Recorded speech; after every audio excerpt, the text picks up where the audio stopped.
Muy buenas tardes a todos. Me van a permitir que tenga el honor de darles a todos la bienvenida a este acto que organiza FUNCIVA, la Fundación Ciudadanía y Valores, que tengo el honor de presidir, y que lo hacemos, como todos los actos de FUNCIVA, por la estrechísima relación que tenemos con la universidad en la sede de la Universidad Internacional de La Rioja, en la UNIR.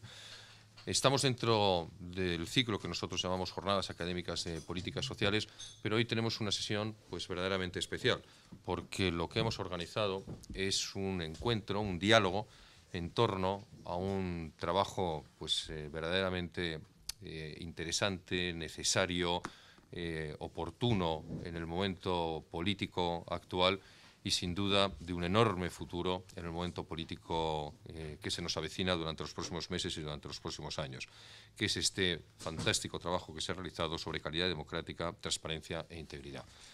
Vamos a ir rápidamente porque algunos de los ponentes, y quiero agradecer a todos su asistencia, me consta que algunos han hecho un esfuerzo extraordinario y alguno de los ponentes tiene algún compromiso posterior y, por lo tanto, sin más exordio, lo que vamos a hacer es, además de darles las gracias a los autores porque hayan querido pues, compartir con nosotros en el seno de FUNCIVA, dentro de la Casa de la UNIR, la posibilidad de tensar ideas sobre un tema de tan rabiosa actualidad y sobre todo de tan exigencia popular como es la calidad democrática, la transparencia y la integridad.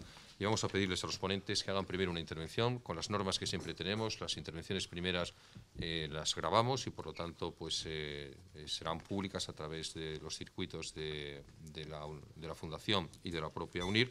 Y a partir de ese momento, cualquier cosa que cualquiera de los intervinientes quiera manifestar en off the record, el off the record se respetará escrupulosamente. Por lo tanto, si cualquiera quisiera hacer una manifestación que por razones de oportunidad pues pensase que no era oportuno que en ese momento pues que fuese conocida, no tendría más que decirlo, que no solamente a efectos de grabación, sino que incluso los periodistas presentes, que son profesionales del principio hasta el final, sabrán respetar ese off the record y, por lo tanto, no harán uso de ello. Y sin más preámbulos, le pedimos a Jaime Rodríguez Arana, que es presidente del Foro Iberoamericano de Derecho Administrativo, que inicie el turno de los ponentes. Por favor, Jaime. Muchas gracias, señor presidente. Ilustres colegas, queridas amigas, queridos amigos. La verdad es que estoy muy contento de participar en esta sesión de la Fundación.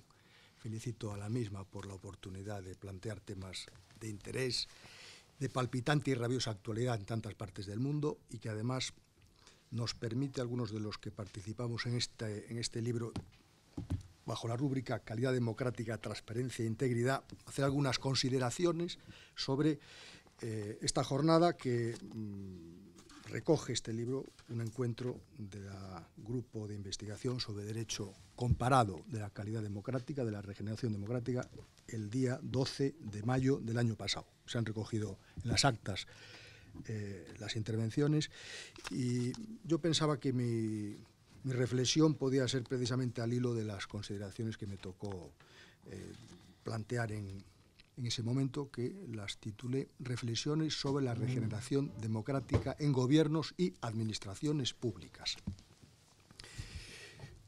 La verdad es que este es un tema, pues, como digo, y como sabemos todos perfectamente, de gran actualidad. Yo estoy recién llegado de Brasil y es un país que está sacudido en este momento por una ebullición y una fiebre muy potente que está incluso en la calle en relación con, pues, nada menos que con un juicio, un impeachment a un presidente de la República.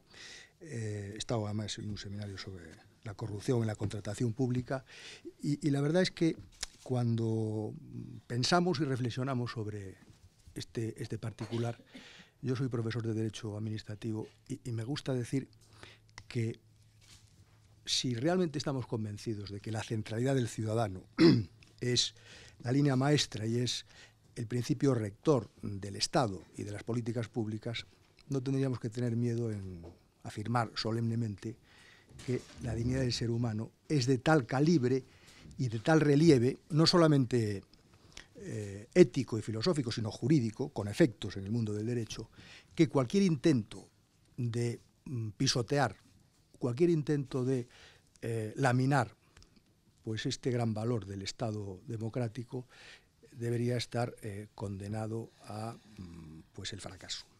Y eso quiere decir nada más y nada menos que en el mundo del derecho público, de la ciencia de la administración, que las políticas públicas, las estructuras público-administrativas, las normas jurídico-públicas y los presupuestos públicos deben de construirse, deben de diseñarse, deben de levantarse en función de la dignidad del ser humano.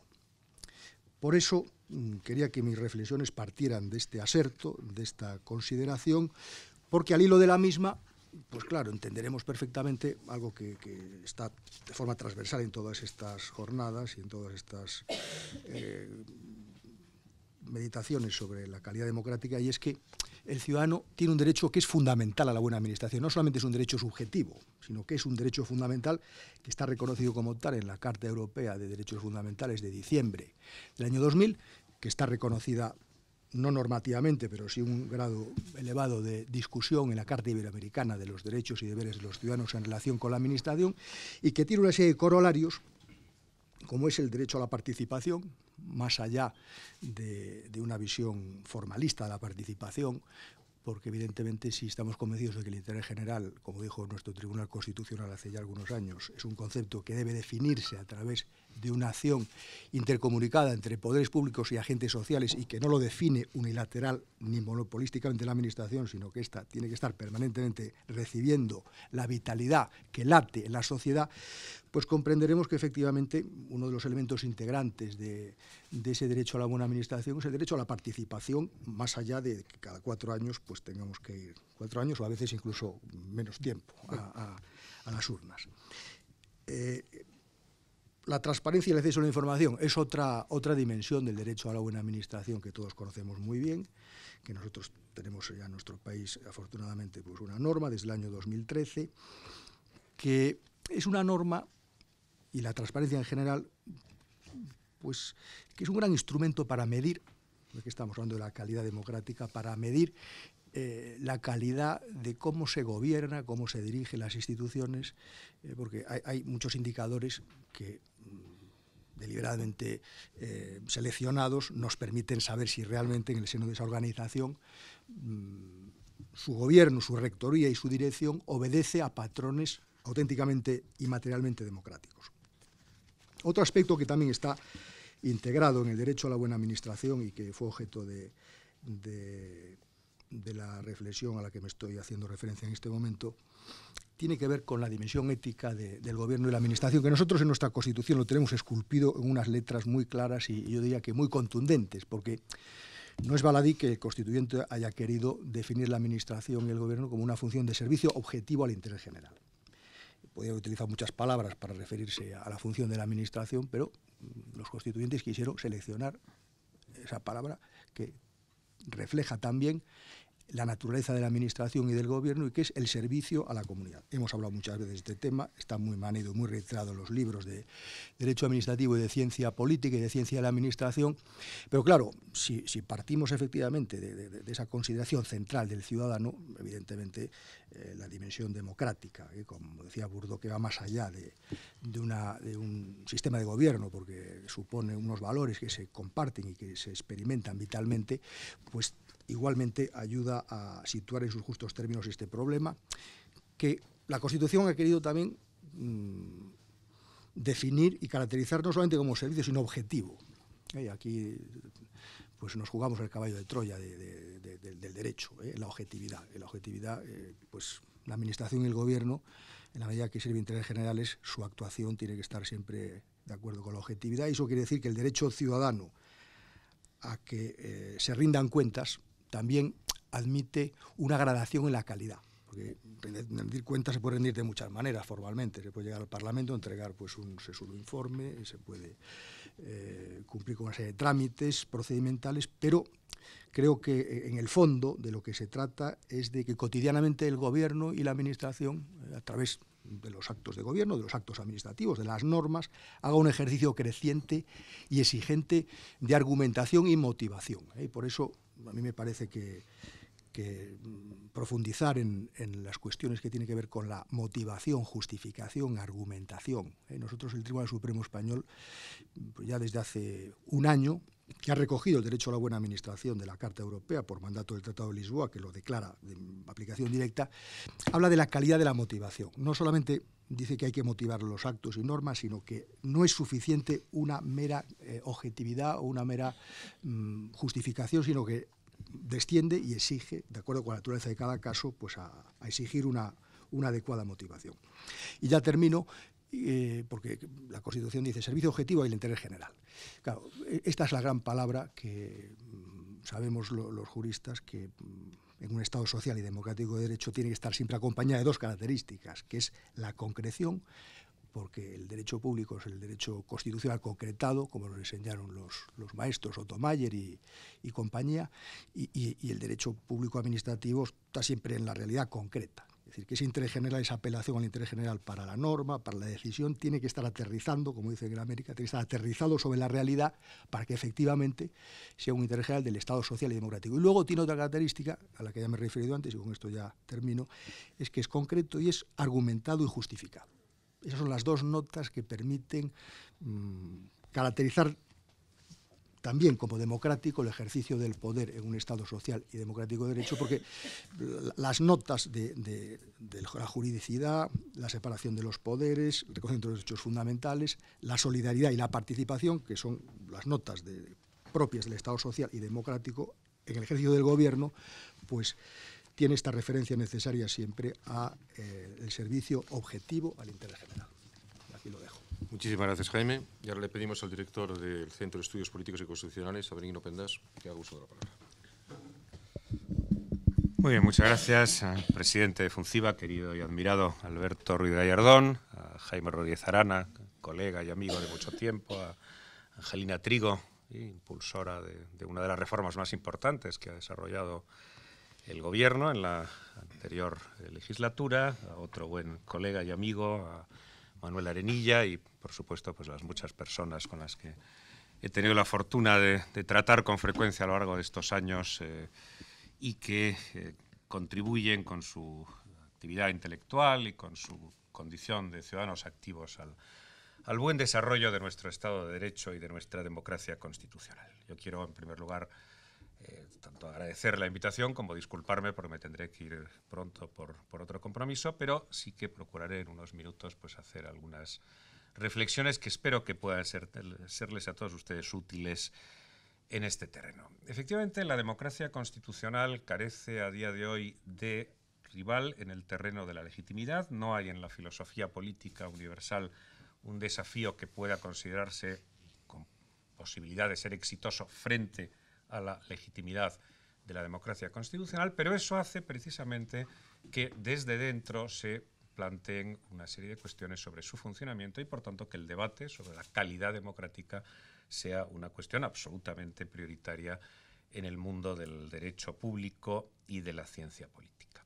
Y ese adversario interno va cogiendo forma con el nombre de populismo, que habría que decir que es la forma contemporánea de demagogia, ¿no? Que decían los clásicos griegos. La peor de las formas de gobierno es obviamente la degeneración de la democracia, la demagogia. Esto está en Platón, está sobre todo en Aristóteles, etc. Y en nuestro tiempo el populismo es la forma propia de la demagogia porque ofrece soluciones aparentemente simples a problemas complejos. Y por tanto, cuando a alguien le ofrecen, estamos en años cervantinos, ¿no? Pues un bálsamo de Fierabras, lo primero que tiene que decir es que eso no existe. No se puede ir a la farmacia, comprar el bálsamo, tomárselo y resolver automáticamente todos los problemas. Los problemas son complejos, las sociedades contemporáneas son plurales y difíciles de manejar y, por tanto, la prudencia, el buen sentido, la capacidad, digamos, para reformar manteniendo lo esencial son elementos nucleares para hacer una buena política. Una política, lo decía muy bien el profesor Rodríguez Arana, ¿no? Al servicio de los intereses generales a los que la administración pública debe servir con objetividad, ¿no? Como dice el artículo 103 de la Constitución. Intereses generales, saben ustedes, les hablo en mi condición de historiador de las ideas, no deja de ser una fórmula secularizada de lo que clásicamente se ha llamado el bien común, expresión que por una serie de razones que no son del caso, pues quizás se está perdiendo en el lenguaje político actual, pero que en definitiva pues se traduce en esa actuación de los políticos al servicio de los intereses de todos y, por tanto, del bien de la comunidad. Bien, tres reflexiones muy rápidas sobre estas cuestiones. En primer lugar, una defensa que no es apología, pero sí es una defensa objetiva de la democracia representativa frente a la pseudodemocracia directa que algunos nos proponen. Por supuesto que la democracia representativa tiene sus defectos, tiene sus servidumbres, tiene sus injusticias incluso en las fórmulas electorales a la hora de aplicar o de convertir los votos en escaños, pero no se ha inventado nada mejor. El famoso discurso de Edmund Burke en Bristol sigue siendo perfectamente vigente. Saben ustedes que también que la política, los conceptos políticos nunca son ingenuos, son siempre ambiguos y son siempre, sobre todo, orientados a una realidad concreta. ¿Se han fijado ustedes que ya nadie dice no nos representan? Se habrán fijado ustedes, hace un año los parlamentarios, los miembros del Congreso de los Diputados, pues estaban acosados desde fuera por una serie de gentes que decían no nos representan. Ahora una parte de esas personas están dentro del hemiciclo, o estaban dentro hasta la disolución de la Cámara hace unas horas, y resulta que ahora ya sí nos representan, con el mismo sistema electoral, con los mismos mecanismos de partidos, y porque, si se fijan ustedes, los llamados representantes de los partidos emergentes parecen funcionar con arreglo a los mismos criterios, buenos o malos, que los partidos de siempre. Un ejemplo. Nos hemos pasado la vida diciendo que hay que darle más juego a los parlamentarios individuales, que la disciplina de partido, que convierte a los MP, ¿no?, que dirían los ingleses, en una puros funcionarios del partido. Bueno, yo no he visto en los partidos emergentes, en uno tengo bastantes amigos, en otro tuve algunos compañeros de departamento, no amigos, y los he visto a todos con una disciplina verdaderamente digna de la mejor causa. Alguno de ellos se lo he dicho, cierto es que no han tenido tiempo, vamos a pensar que en el futuro, si los electores les dan la oportunidad, puedan tener la oportunidad de demostrar que van a ser más libres sus diputados individuales. La democracia directa, las instituciones en general tienen vida propia. Saben ustedes que lo que llaman nuestros amigos iberoamericanos el revocatorio es una de las, de los ítems que los defensores de la democracia directa plantean permanentemente. Bueno, no se les escapa a ustedes quién puede ser el próximo objeto de un revocatorio, de un recall, que dicen los anglosajones, de un proceso de revocación en el caso de Venezuela. Estoy seguro de que no era eso lo que pensaban los que establecieron esa institución en la Constitución. Segunda reflexión. Nuestra democracia parlamentaria, y me refiero a la española, es igual de buena e igual de mala que la de nuestros socios y amigos de la Unión Europea, de los países que comparten con nosotros pues, una gran trayectoria histórica y que forman parte, como nosotros, por supuesto, de la mejor historia de Europa. Si uno sigue con cuidado los resultados de las encuestas, digamos del CIS francés o alemán o italiano, por supuesto, incluso británico, probablemente sospecho que no hay tal CIS público, pero de las entidades privadas que hacen la misma labor, percibe que la percepción que tienen los ciudadanos sobre sus políticos se acerca mucho y a veces es peor de la que existe en España. Vieja cuestión también muy del carácter hispánico de creer que todos los males nos ocurren a nosotros, lo cual obviamente no es cierto. Tercera reflexión. ¿Se resuelve todo eso con la reforma constitucional? Vamos a ver, los que hemos dedicado, los que dedicamos, y en la medida en que Dios nos dé fuerzas, dedicaremos lo mejor de nuestra vida al servicio de la España constitucional, bueno, somos conscientes de que tenemos una buena Constitución, que ha funcionado muy bien, que es, no me canso de repetirlo, la mejor de nuestra historia, pero también que es probable que, como llaman nuestros amigos arquitectos, pues se produzca una cierta fatiga de materiales en algunas partes de la Constitución. Ahora, una vez más, no hay fórmulas mágicas. Y sobre todo fallan dos cuestiones esenciales. Una es lo que Ortega llamaba un proyecto sugestivo. En el año 78, los españoles, esa estupenda generación que con sus defectos e imperfecciones hizo la Constitución, sabía dónde queríamos llegar, sabía cuál era la meta, sabía que se trataba de ser como nuestros socios y vecinos europeos, tener una democracia pluralista igual de buena e igual de mala. Ahora mismo ese proyecto común no existe. Cuando uno pregunta por la organización territorial, pues unos hablan de una enloquecida independencia que la inmensa mayoría de los españoles no vamos a aceptar jamás, por todo tipo de razones, incluidas no solo las políticas, jurídicas, históricas, también las éticas. Otros hablan de federalismo, que es la palabra más multiuso que cabe imaginar, y cuando uno pide concreciones, pues empiezan a divagar sobre cuestiones ajenas al fondo del asunto. Y otros muchos pensamos que nuestro sistema autonómico, debidamente racionalizado, pues ha funcionado muy razonablemente bien, y volviendo a Ortega, sobre todo, ha sido un gran éxito para la España interior, para la España profunda, ¿no? para la redención de las provincias, que decía Ortega. Hay cosas en las que estaríamos de acuerdo, pues en evitar la discriminación por razón de sexo en la sucesión a la corona, pero obviamente exige un procedimiento tan complejo que no es preciso en este momento entrar en ese tipo de debates. Es probable que haya que mejorar las referencias a la Unión Europea. Yo estoy muy en desacuerdo con otra propuesta que circula mucho, que es la de, digamos, subir de categoría jurídico-constitucional a los derechos sociales. Mire usted, no va a haber mejor acceso a la vivienda porque pasemos el derecho de acceso a la vivienda de tercera división, que es donde está ahora, en los principios rectores, a segunda y mucho menos a primera. Lo único que conseguiremos, en todo caso, es generar frustración, ofreciendo lo que no se puede dar. Todos los derechos son caros, y algunos derechos, concretamente, por ejemplo, la educación o la sanidad, son muy caros.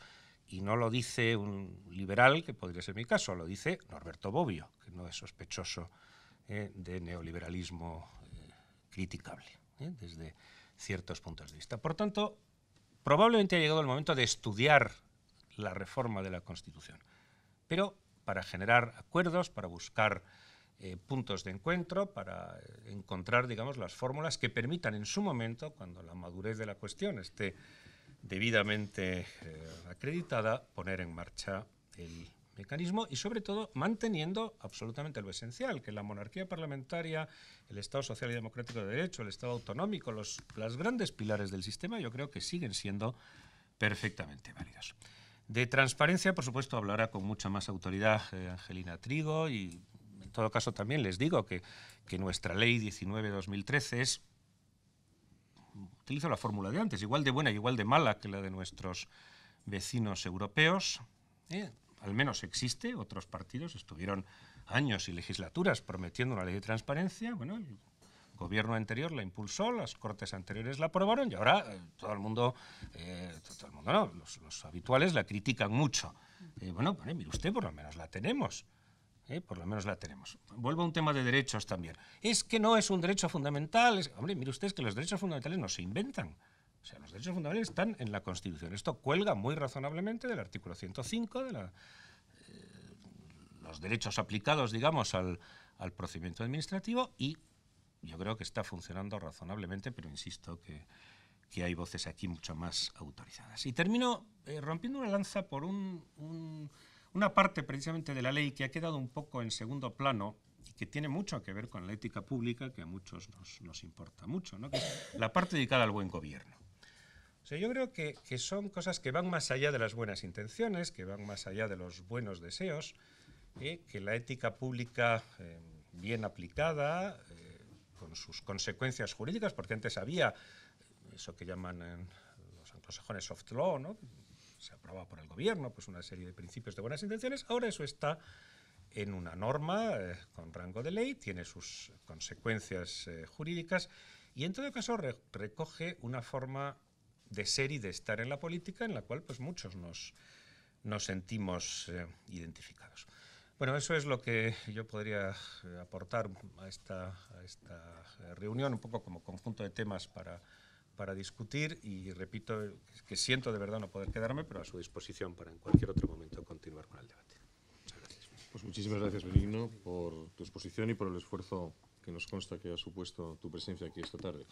Y como muy bien decía Benigno Pendas, la responsable de una de las reformas más importantes que se han realizado en esta legislatura, que no en esta que acaba de hacer, sino la anterior, ha sido la ley de transparencia. Angelina Trigo es la directora de la Oficina de Portal de Transparencia y además ha sido, sin duda ninguna, y lo puedo decir por conocimiento directo, la gran impulsora y la gran aportadora de las ideas y de los criterios con los cuales después el Gobierno pudo poner en marcha este proyecto. Por favor, Angelina.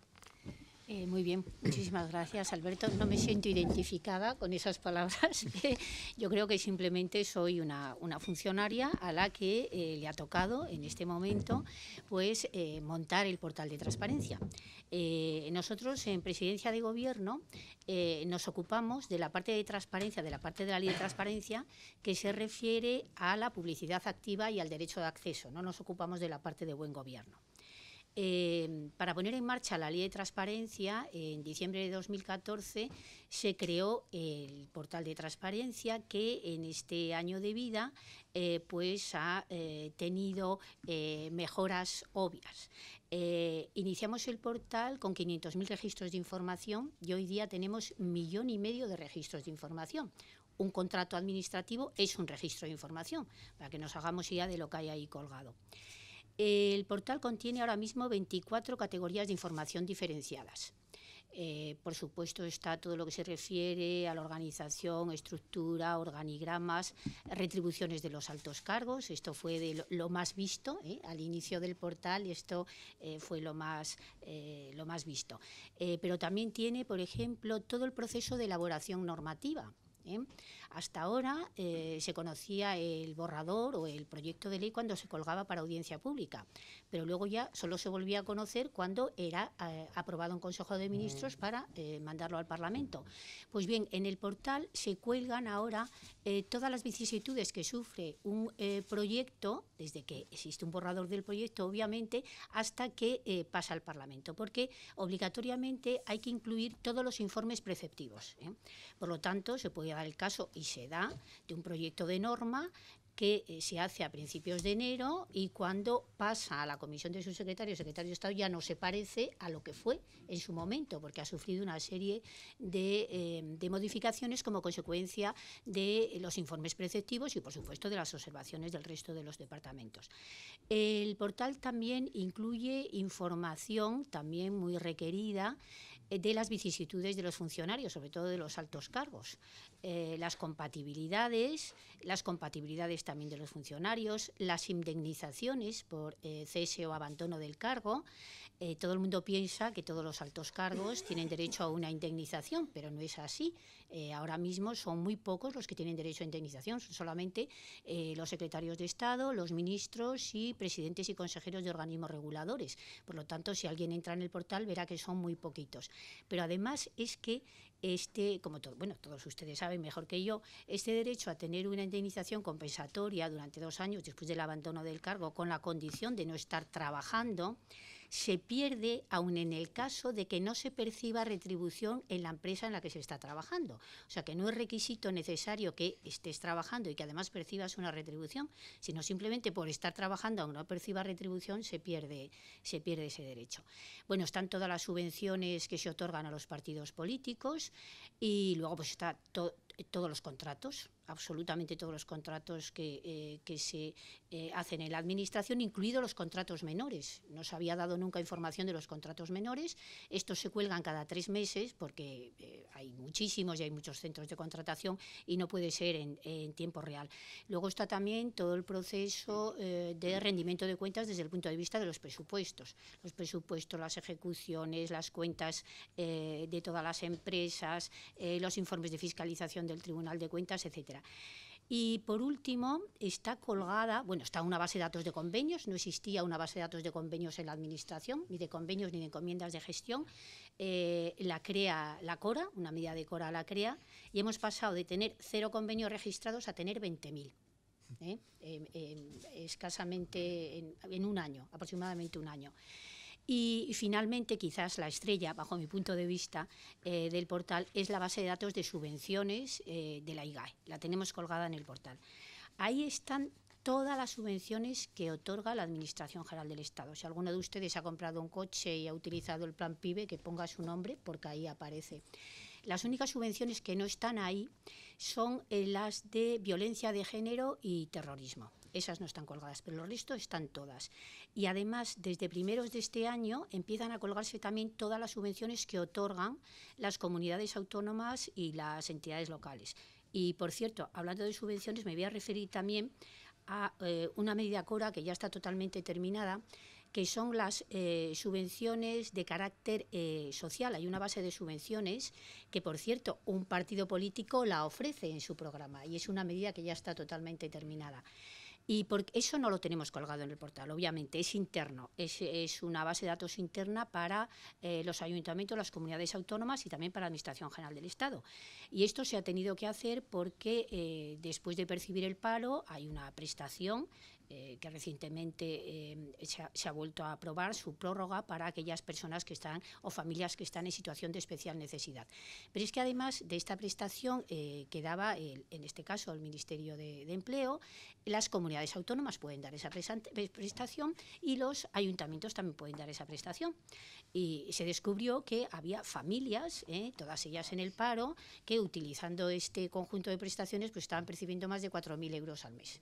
Entonces se ha hecho esta base de datos que puede ser utilizada evidentemente por todas las administraciones, que no obliga a ninguna administración a no dar o a dar, simplemente examinan lo que hay y en función de lo que se les demande pues decidirán si se le da a la persona que ya ha recibido un montón de subvenciones o prefieren dárselo a otra persona que tenga mayor necesidad. Junto a esta información que es de publicidad activa, que tenemos la obligación de tener permanentemente actualizada, recientemente hemos colgado también las RPTs, pues hay otro tipo de información que se da bajo demanda, que es el derecho de acceso. Los ciudadanos tienen derecho a preguntar, aunque parezca mentira, hay muchos canales de relación de la Administración con los ciudadanos. Evidentemente tenemos todas las preguntas que se pueden hacer, las quejas, las sugerencias, hay muchos foros, por ejemplo, la Agencia Tributaria de Participación de Grandes Empresas, tenemos YouTube, tenemos Twitter, tenemos Facebook, me parece que hay como 500 de estos, el de la policía también es un ejemplo de éxito, hay muchísimos canales de participación. El que establece la ley de transparencia, de petición de datos de los ciudadanos a la Administración, es bastante restrictivo, porque la ley lo ha configurado como un procedimiento administrativo, un procedimiento administrativo realmente complejo que nos ha obligado a elaborar en la oficina más de 18 modelos de resoluciones distintas, de total, parcial, que no se da por un artículo, por otro artículo, si va a reclamar al Consejo de Transparencia, si se vuelve a dar, o sea, hasta 18 modelos de resolución. Pero al ser un procedimiento administrativo, obligatoriamente los ciudadanos tienen que identificarse. Un procedimiento administrativo hoy por hoy en nuestra normativa no puede ser anónimo. Como tienen que identificarse, no nos vale un correo electrónico como identificación porque tampoco lo admite nuestra normativa. Hay que identificarse con arreglo a alguno de los criterios que están admitidos como base para identificarse. Puede ser pues por carta administrativa, enseñando el DNI al funcionario de correos, cumplimentando un registro en una oficina pública o bien electrónicamente. Bueno, a pesar de las muchísimas críticas que estamos refiriendo, hasta del defensor del pueblo, por la identificación electrónica, el 90% de las consultas nos llegan por vía electrónica.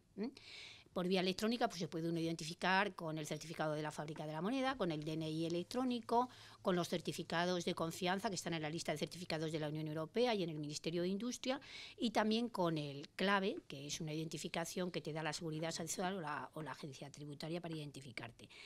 Este derecho de acceso, esta configuración del derecho de acceso, es lo que más críticas nos está generando, sobre todo por organizaciones que son muy activas en las redes, pero que luego tienen muy poca entidad, pero hacen mucho ruido y no, la verdad es que ya nos hemos acostumbrado a las críticas, a todos se acostumbra uno, pues a esto también nos hemos acostumbrado. Bueno, pues a través del derecho de acceso a día de hoy se han recibido unas 5.000 consultas, están contestadas ya prácticamente el 90%, hay un mes para contestar, por lo tanto se van contestando. En silencio administrativo tenemos nada más que 7, el silencio administrativo es denegatorio y el resto se contesta. Se han formulado ante el Consejo de Transparencia 300 reclamaciones, La mitad de ellas han sido estimadas y la otra mitad no. Por lo tanto, nos han obligado a la Administración a dar información que en un principio habíamos denegado. Pero también he de decir que ya hay formuladas ante lo contencioso 11 reclamaciones de la Administración contra resoluciones del Consejo de Transparencia. Estamos intentando dar toda la información que se nos solicita, incluso más. Ahora me he aficionado a las series y estaba viendo la serie Borgen, no sé cómo se llama. Bueno, pues en uno de los capítulos la primera ministra dice que hay que dar información sobre agendas, sobre regalos y sobre viajes, que en todas las webs de todos los ministerios tiene que aparecer esa información. Nos han preguntado hasta la saciedad. Digo, pues ya sé yo de dónde viene la pregunta. Ahora me acabo de enterar de dónde viene la pregunta. Obviamente los viajes lo hemos contestado. Nos ha dado muchísimo trabajo porque hacer un cálculo exhaustivo de todos los viajes de todos los altos cargos, a todos los destinos, lo que han costado, cuántas personas les han acompañado, para qué han ido, bueno, pues lo hemos dado. Hemos dado también todos los regalos y las agendas, pues hemos dado lo que se ha podido dar, porque hasta a día de hoy los directores generales no estaban obligados a llevar agendas, entonces difícilmente puedes dar cosas que no hay. Bien, bueno, pues con todo esto, y ya me ciño al tema del Consejo de Transparencia, que está haciendo obviamente su trabajo y está haciendo un buen trabajo, comprobando que todos los criterios de publicidad activa están colgados, pues de vez en cuando nosotros consideramos que nos obliga a dar más información de la que la Administración puede dar, defendiendo a la propia Administración, pero también los derechos de los ciudadanos. Concretamente voy a poner una de las preguntas que se nos han hecho, que no hemos contestado, para que se vea por qué no contestamos en algunos casos. Recientemente se formula a la Agencia Tributaria una consulta por derecho de acceso en la que se le solicita el nombre de todas las empresas que han cumplimentado los modelos 720 y 750, que son los de la amnistía fiscal y los de la declaración de bienes de residentes en el exterior. Pues obviamente la Agencia Tributaria no puede dar eso, porque la Agencia Tributaria, primero está la Ley General Tributaria, que es una ley especial y que vela por el sigilo, y luego que están los derechos también de protección de datos de los ciudadanos.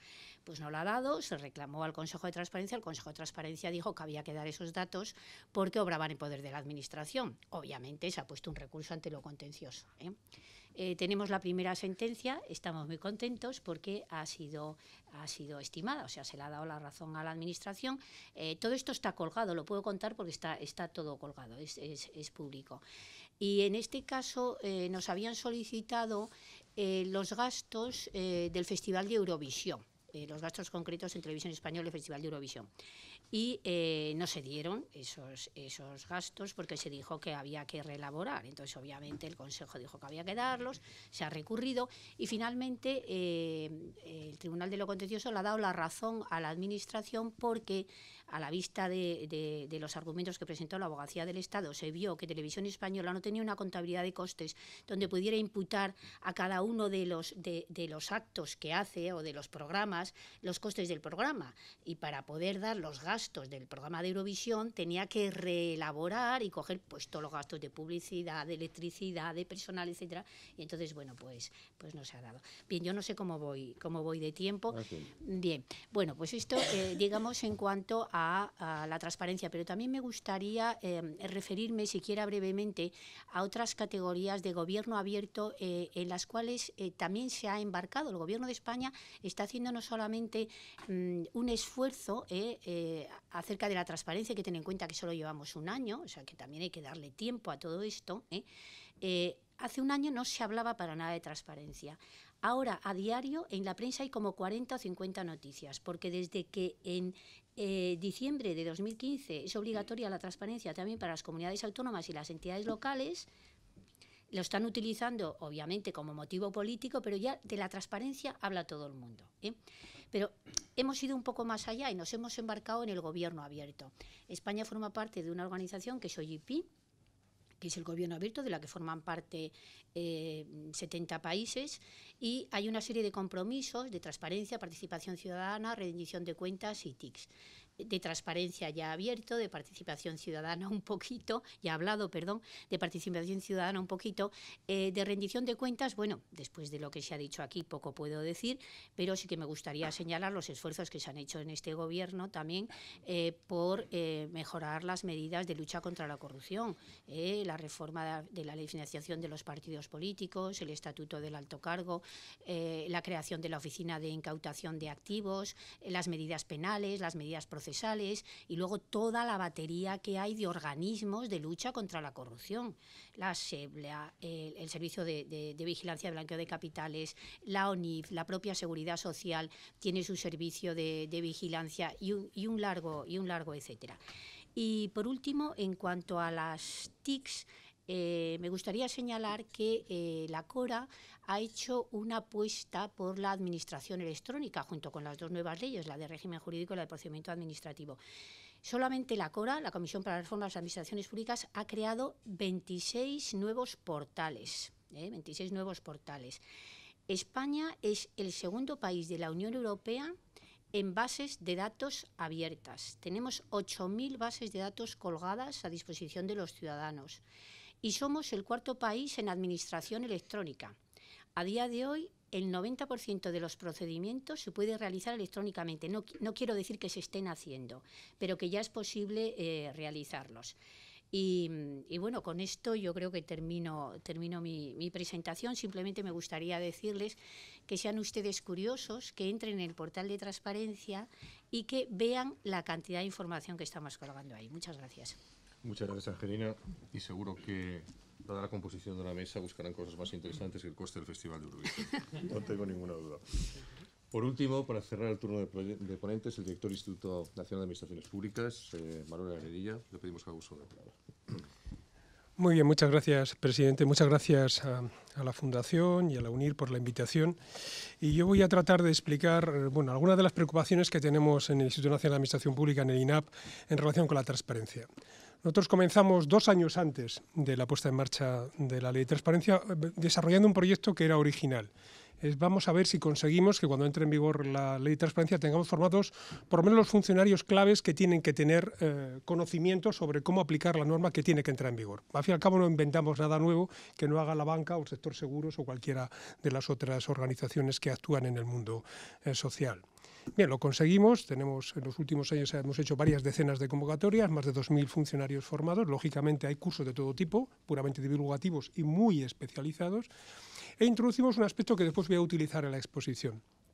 Utilizamos, digamos, una forma de generar conocimiento nueva.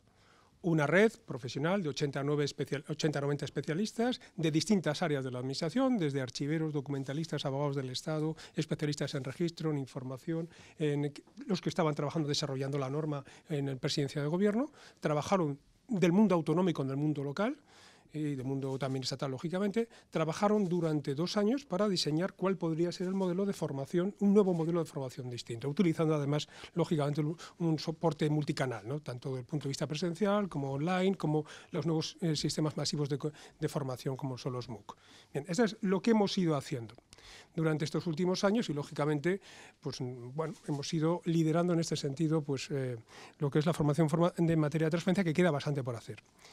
La evolución durante estos años ha ido hacia otras preocupaciones. El INAP hace muchas cosas, se nos reconoce como formadores y formamos a 50 y tantos mil funcionarios al año aproximadamente, pero también hacemos investigaciones o estudios y también publicamos. Tenemos una buena línea de editorial donde, por cierto, también en los últimos años hemos profundizado en contenidos en materia de transparencia y todo lo que está conectado con la transparencia, que tiene que ver con el gobierno abierto, que tiene que ver con la administración electrónica, que tiene que ver con aspectos, digamos, que nos hablen de la gobernanza o que nos hablen de cuáles son las verdaderas necesidades que pueden tener los ciudadanos en la etapa actual. Hoy precisamente empezaremos a distribuir un libro, probablemente la semana que viene, que habla sobre la realidad social en España, donde escriben pues, una docena de catedráticos de primer nivel, donde después de unas jornadas durante casi un año entero, para poder exponer cuál es el estado de situación de nuestro país y la proyección hacia el futuro. La evolución del INAP ha sido buscar cuál es la clave para abordar la transparencia. Y hemos encontrado qué es la confianza. Es decir, y yo lo digo de una manera un poco abrupta, y es que el premio a conseguir no es la transparencia. La transparencia es un coadyuvante para el premio gordo. El premio gordo es lograr la confianza. El principal problema que tienen las sociedades contemporáneas, así lo puso de manifiesto en el informe de reflexión de la OCDE sobre el proyecto de Cora, es precisamente que, no referido solo a España, sino al conjunto de los países occidentales, es que el principal problema que tienen los países como el nuestro es un problema de confianza. Es decir, se ha roto o se ha debilitado la conexión que hay entre los que ejercen el poder y la ciudadanía.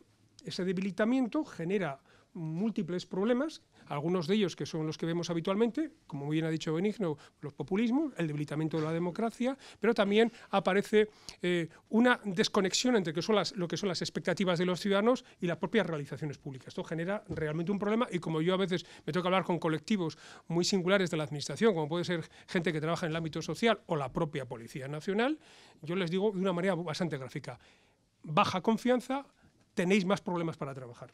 Enormes problemas. La policía tiene problemas porque hay baja confianza, no solo política, sino también baja confianza social, que es una singularidad de muchos países y particularmente de España. La segunda idea que de los trabajos que venimos realizando, lo último es la traducción del libro de la OCDE de Panorama de las Administraciones Públicas de 2015, donde la OCDE cambia la orientación, ha ido cambiando la orientación sobre lo que venía siendo realizaciones o desarrollo de la administración pública en materia de gobernanza y ha entrado en otros campos. Ha entrado en otros campos que son conexos con los que tienen que ver con fortalecimiento democrático, que tienen que ver con transparencia y que tienen que ver con confianza. En algunos casos de una manera directa. Es una novedad dentro del mundo de las ciencias sociales y jurídicas, una novedad relativamente interesante, pero lo que nos viene a contar, y en eso estamos trabajando, es que la transparencia tiene que ir acompañada de un ecosistema de un soporte de lucha contra la corrupción. Y necesita, por lo tanto, una buena parte de teorización e ideología, que en algunos casos no puede ser meramente la propia introducción de procesos exclusivamente administrativos de lucha contra la corrupción, de lucha en favor de la transparencia, sino que tiene que ir acompañado sobre la propia apertura de las instituciones públicas, la orientación de la actuación pública a garantizar los derechos y libertades de los ciudadanos de una manera efectiva, el logro de la cohesión y la integración social, y ahora me referiré a ella brevemente, y la mejora efectiva de la vida de las personas, organizaciones y de las empresas. Estos aspectos que pueden parecer bastante obvios, cuando la OCDE pone foco sobre cuáles son las realizaciones en los 34 países más ricos del mundo, descubre algunas cuestiones que son preocupantes. Brechas sociales, desajustes entre el sistema educativo sanitario, falta de cohesión interna, problemas precisamente de confianza y problemas a la hora de adoptar decisiones en el sentido de que no están debidamente representadas en la toma de decisiones del ámbito público, precisamente por las inercias históricas, la enorme diversidad que existe socialmente. Y esto lo detecta la OCDE, no lo detectan, digamos, organizaciones de otro tipo. Y dentro de este paquete va la transparencia y va también, un tema que le gusta a mi compañera Lourdes López Nieto, la responsabilidad individual. Va en este mismo paquete. Es decir, y tiene que ver con lo que ha comentado anteriormente Benigno, y es que todo esto es la conformación del bien común. El bien común se conforma, es decir, necesitamos una reconciliación, un refortalecimiento del bien común porque hay una explicación bastante sencilla en el caso español, además de probablemente de otros problemas históricos y de enfermedades crónicas que tenemos los españoles. Pero hay una que es sencilla desde el punto de vista interno de la administración. El conjunto de las administraciones públicas manejamos 3 millones de empleados públicos, más de 20.000 organizaciones y manejamos 400.000 millones de euros al año. Solo estas cifras nos dan una idea de que manejar este aparato tendencialmente nos lleva a ocuparnos de nosotros mismos, como le puede pasar a las grandes corporaciones privadas.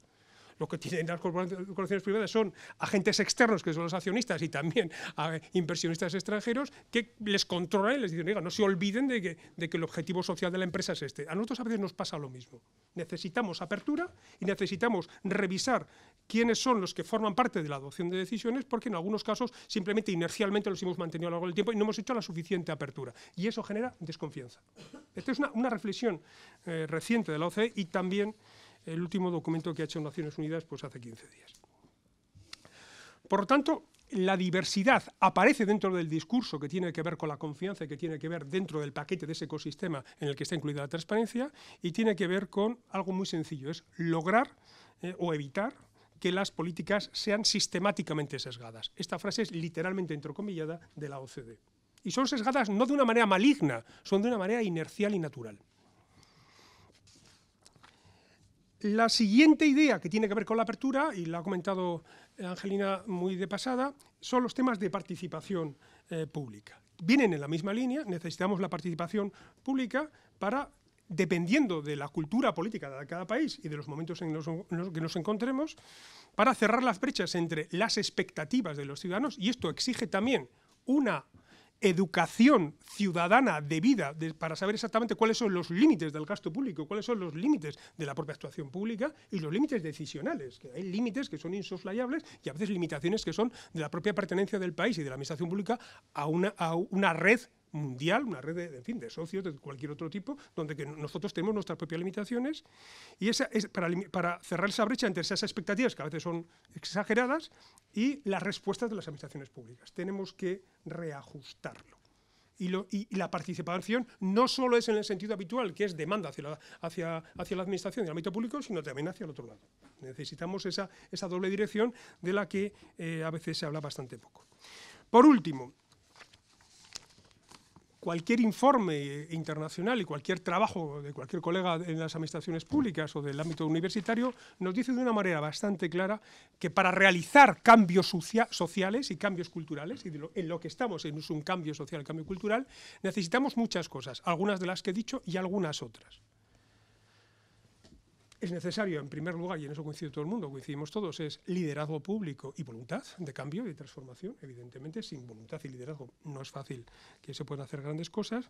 Y después, algo que sabemos bastante en las administraciones públicas y que tiene que ver con hacer estructuras institucionales, estructuras gubernamentales que permitan realizar esos cambios. Y esto a veces no es tan sencillo. Angelina lo ha explicado muy bien.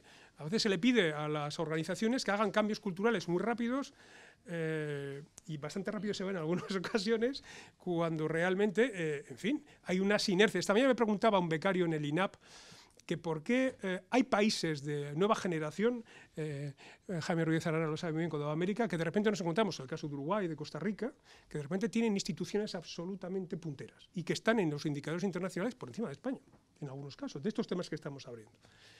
Y yo les decía, era un becario inteligente y capaz, y yo le decía, mira, es una cosa sencilla. Esto es como si cualquiera de estos países tiene que implantar una red de ferrocarril. ¿Qué haría? Elegiría la última tecnología. Y por lo tanto, en el conjunto de su estructura de ferrocarril tendría realmente, comparativamente con países como España, que su primer ferrocarril es de hace 180 años, pues tendría mucho. ¿Qué es más fácil, implantar sistemas nuevos o mantener sistemas antiguos y además evolucionarlos? Evidentemente, cuesta mucho más lo segundo. Pero es que además hay otro aspecto fundamental, que a veces nos olvidamos con respecto a la transparencia y con respecto al fortalecimiento democrático. Para poder establecer sistemas nuevos de ferrocarril o de lo que sea, necesitas una serie de instituciones que te permitan la capacidad suficiente no solo para construir, no solo para intervenir en el mercado de las comunicaciones, sino para tener una estructura suficiente que mantenga esa red ferroviaria en funcionamiento perfecto a lo largo de años. Y eso cuesta mucho tiempo. Bien, lo que tiene España es esto, tiene un fortalecimiento institucional realmente notable desde el punto de vista comparado, muy superior a la media de los 34 países de la OCDE, evidentemente, y lo que tiene, por lo tanto, a la hora de transformar, lo que los pasa a transformar una red del siglo XIX a una red del siglo XXI. Tenemos un camino complejo para evolucionarlo, pero evidentemente tenemos todas las bases fundamentales para hacerlo. Y cuando además a esto se añade voluntad, evidentemente las posibilidades de éxito son enormes. Y es en eso en lo que estamos. Y por último, el informe de la OCDE que estaba refiriéndome, y también de Naciones Unidas, destacan el enorme esfuerzo que ha podido hacer y que ha hecho España en gobierno abierto a nivel de los principales países del mundo en solo 2 años.